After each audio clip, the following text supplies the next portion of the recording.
The Frostbite Journals, an autobiographical journaling series by Adam Snowflake. Journal Entry 1. I'm Not Dead by Boy in a Band. Hello, I'm Adam Snowflake. This is my diary. In my opinion, there's no real way to start off a diary, just like there's no proper way to talk about your life. My life is kind of a boring one. I mean, there's some tragedy and a lot of despair, but overall it's nothing breathtaking, I guess. I don't go on magical, wild-esque adventures or talk to the dead. My life is kind of uninteresting. A part of me feels like I'm lying to you with this intro, but my self-deprecation seems to be taking the lead here. My name is Adam Snowflake to be exact. I'm 22, chubby, have brown hair and brown eyes, olive-skinned, white, and autistic. That's a little about me. I'm not going to include a picture. As soon as I include photos, people get it in their heads to judge me prematurely. I'm not a fan of that. But just know I'm hideous and terrible in the eyes. I've kept a spiritual journal for quite some time now, and it's led me to believe keeping a normal one without my antics would be better. I really am just a normal guy who happens to dabble in things that will remain unnamed here. I like movies, manga, anime, languages, Shakespeare, poetry, television shows, and more.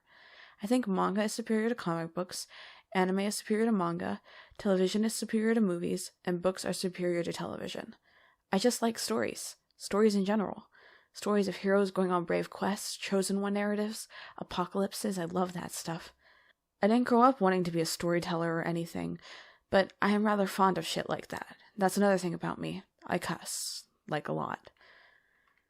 I've gone through some trauma, and I'm mentally stuck at the age of 16. When bad things happen to you, you can sort of get frozen at a maturity level, and mine seems to be 16.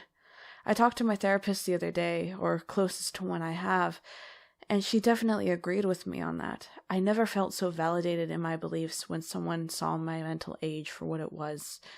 I have a lot of young friends. I'm an American in the 21st century. My culture is segregated based on a couple things. Age and gender, for starters. We're not formally segregated or anything, but to imply there's no separation between groups when there obviously is rather annoying to me. Kids, usually outside a family setting, never talk to their elders. Teenagers normally don't handle children, and adults and kids only usually work together in a mentor-student or role model-child relationship. This can fuck up people's heads. If you only experience something in an authoritative setting, it is going to color your perception of that thing. In this case, adult-child relationships. If I as a person only saw green in regards to the military as color and had no other experiences of green, I would then presume that green equals authority, or not of my kind, since I am not in the military. I would then begin to start having negative associations with green, for only seeing it in a position of authority. I wouldn't treat things I collected to be of green in the same way I would red or yellow. I would see green wrong, that is to say, inaccurately. That's what segregating our society by age does. It teaches children and teenagers to only see adults as authority rather than equals or someone they can relate to. This can mess them up in life and early adulthood. This bothers me, so clearly I have a lot of young friends. The only way to stop a stigma like this is to befriend people who are younger than you, but also by befriending those who are older than you. I have a couple of friends in their 50s and we get along just fine. One is a spiritual friend and the other is a family member, but I do consider them my equals, even if I can acknowledge that they're a bit higher on the maturity level than me. The one I'll talk about is Gary. He likes to exchange handmade letters. He recently wrote me one for the first time. I have yet to respond to him from already losing it. I keep asking my mom for his address and she fails to give it to me. I do really like the idea of letters, with little wax seals. I find them cute, and they have this sort of allure I can't properly describe. One thing the older generation doesn't like about me is my mouth. Where I grew up, a lot of people of my generation cuss routinely. A cuss being in my language English, that of a slang word that is inherently derogatory. I use these words a lot. It just doesn't strike me as a big deal. They still carry weight in serious moments, but as words they help emphasize and exaggerate your speeches. It would be similar to only using derogatory or rude forms of speech in Japanese. I like to cuss. It's fucking awesome. It betrays meaning in ways that would otherwise be hard to convey.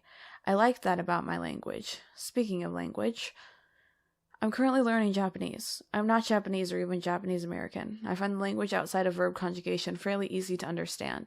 When I was about 16, I had a lot of adult Japanese friends from actual Japan as I was learning it. One of my friends, Tomo-san, was in her 40s. She called me Amanda-san until she found out I was 16, then she switched to Amanda-chan. In Japanese, they use honorifics that I kind of wish we used in English. If you're wondering why I went by Amanda, well, I had a whole phase of trying to be a girl. My gender is something complicated to me. I consider myself in every way imaginable to be a boy, but to ignore that I have feminine parts of my identity would not be fully truthful either. There are parts of me that read as girl, and not just because I often get mistaken for one. I'm flamboyant. Hell, up until today I was trying to grow out long hair. I was doing this for religious reasons. I'm a follower of Genoa. Genoa is a religion I created and prophesied some time ago. It's polytheistic and worships many gods that I channeled spiritually. I don't wake up speaking in tongues or anything, but to pretend that the rules of knowledge wasn't just handed to me wouldn't be fair to say either. I founded a religion. A harmless religion with no cult following or notoriety at all, but a religion. I'm not going to talk about my faith too much in this book. I don't want this book to turn into a religious or spiritual journal. I have one of those, The Secret Diary of a Cronslocette, and I'm happy with it. I know one day this book will have readers of some kind.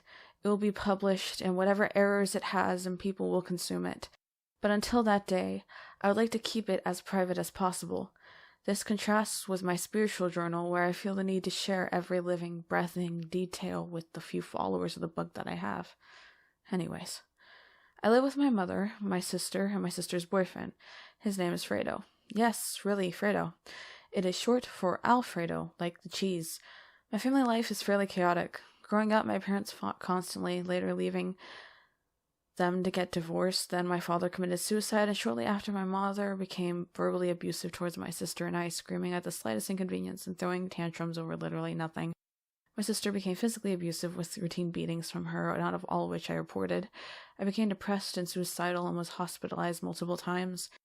Growing up, I became schizoaffective, though I'm sure that's a misdiagnosis, and I developed multiple alters or personalities, which later turned out to be DID, which is the proper terminology for multiple personality disorder. My sister was sent to this place called the Wilderness, which is an intense, almost boot camp-like place where she had to get fixed by living in the wild. She came back her old self. It was sort of nice in a way. She stopped physically abusing me after that, and I forgave her, however painful for it. My mother is better with the screaming these days.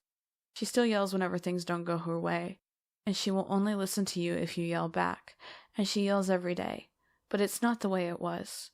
I remember once mentioning it to her boyfriend that she was furious with me. I don't want Mark to know I'm a yeller. Then don't be a yeller. I'm autistic.